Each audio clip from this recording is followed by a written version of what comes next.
Olá pessoal da quarentena e de TGA1, olha eu aqui de novo. O assunto de hoje é teoria estruturalista. A teoria estruturalista, junto com a teoria burocrática, que foi a penúltima que nós vimos, ela trata da abordagem estruturalista. Então a abordagem estruturalista ela envolve a teoria burocrática e a teoria estruturalista. Hoje nós vamos falar então da teoria estruturalista. E já vou falar dela comparando com a teoria burocrática.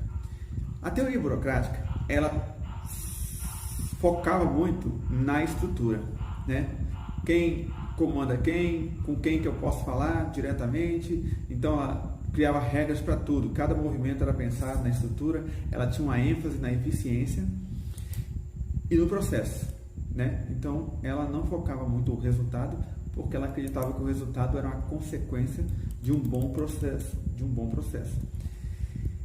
Mas a teoria burocrática, ela é criticada pela teoria estruturalista. Por quê? Porque a estruturalista, ela foca na estrutura da empresa, como o próprio nome diz, mas ela diz que não dá para dar um foco tão grande só na estrutura e esquecer outros aspectos importantes. Então, a teoria estruturalista, diferentemente da teoria burocrática, ela fala da estrutura, das pessoas e do ambiente. Grava isso que é importante. A principal diferença entre a teoria burocrática e a teoria estruturalista é que a teoria burocrática foca apenas na estrutura, enquanto que a teoria estruturalista ela foca na estrutura, nas pessoas e no ambiente. E esse foco diversificado aproxima a teoria estruturalista tanto da teoria burocrática, quanto da teoria clássica, quanto da teoria científica e especialmente da teoria das relações humanas. Então ela é um conjunto, ela pegou o que há de melhor em cada uma das teorias e transformou numa teoria própria. O pai dessa teoria, a teoria estruturalista, é Amitai Etzioni. Ele não é o único. Existem também dois estudiosos chamados Blau e Scott que aperfeiçoaram essa teoria. Essa teoria diz que a soma das partes é menor do que o todo, ou, em outras palavras, que o todo é maior que a soma das partes. E para você entender isso, é como você imaginar um time de futebol. Eu posso ter um time de futebol cheio de estrelas e que não me traz resultados. Ou posso ter um time de futebol com pessoas engajadas que o conjunto é maior do que cada indivíduo. Então, o que a teoria estruturalista diz é que é o seguinte: o indivíduo somado com outro indivíduo, ele não forma uma estrutura ideal. A estrutura ideal é o conjunto desses indivíduos funcionando harmonicamente. E para isso, ela larga a mão daquela visão que a administração tem do homem econômico, lá da teoria clássica, e traz à tona a visão do homem organizacional. E esse homem organizacional, ela vê como um homem que funciona diferente em organizações diferentes. A teoria estruturalista diz que cada organização é importante, não só a empresa, mas as outras organizações que o homem faz parte, as outras organizações da sociedade, e traz o conceito de teoria de sistema aberto, que até então não era uma teoria utilizada. As empresas, nas teorias anteriores, na burocrática, na clássica, na teoria científica, na própria teoria das relações humanas, as empresas eram vistas como um sistema fechado, ou seja, a empresa vivia em função dela mesma.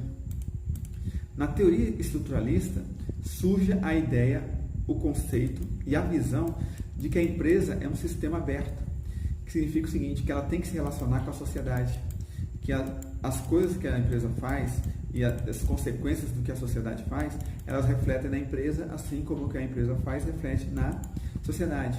Que o homem que está dentro da empresa, ele é um homem múltiplo, ou seja, ele ao mesmo tempo que ele é funcionário, ele é pai, ele pode ser membro de uma igreja, ele pode ser participante de uma associação, ele é filho, então ele é pai, ele é filho, ele faz parte de uma associação, ele é membro de uma igreja, e tudo isso são organizações que interferem no indivíduo como parte de uma organização que é a empresa. Então, na teoria estruturalista, o homem é visto como parte de uma organização e que todas as organizações interferem naquele indivíduo e aquele indivíduo se torna resultado das várias organizações que ele participa. A teoria estruturalista, ela também destaca algumas características do indivíduo dentro da organização. Características como, por exemplo, ser um ser flexível, que é exatamente esse ser que se adapta a cada organização que ele participa. Outra característica, a de um homem que tem que ter a percepção de saber quando deve adiar as recompensas. Se a teoria comportamental ela foca muito na participação do homem através de punições e recompensas, na teoria estruturalista ela meio que diz que o indivíduo tem que saber perceber que às vezes adiar a recompensa é importante para o funcionamento da organização. Então ela transfere para o homem organizacional a responsabilidade de perceber que é necessário às vezes adiar a recompensa. Essa estrutura, essa teoria, ela mostra o homem de forma interorganizacional, dentro da própria empresa. Que dentro da própria empresa, o homem ele pode ser chefe e pode ser subordinado ao mesmo tempo, né? E ele tem que se reconhecer dentro dessa estrutura em cada uma das suas funções. Depois desse vídeo, que é um vídeo curto, mas que eu espero que vocês complementem com a leitura de alguns textos, que inclusive eu vou mandar agora para vocês logo aqui abaixo.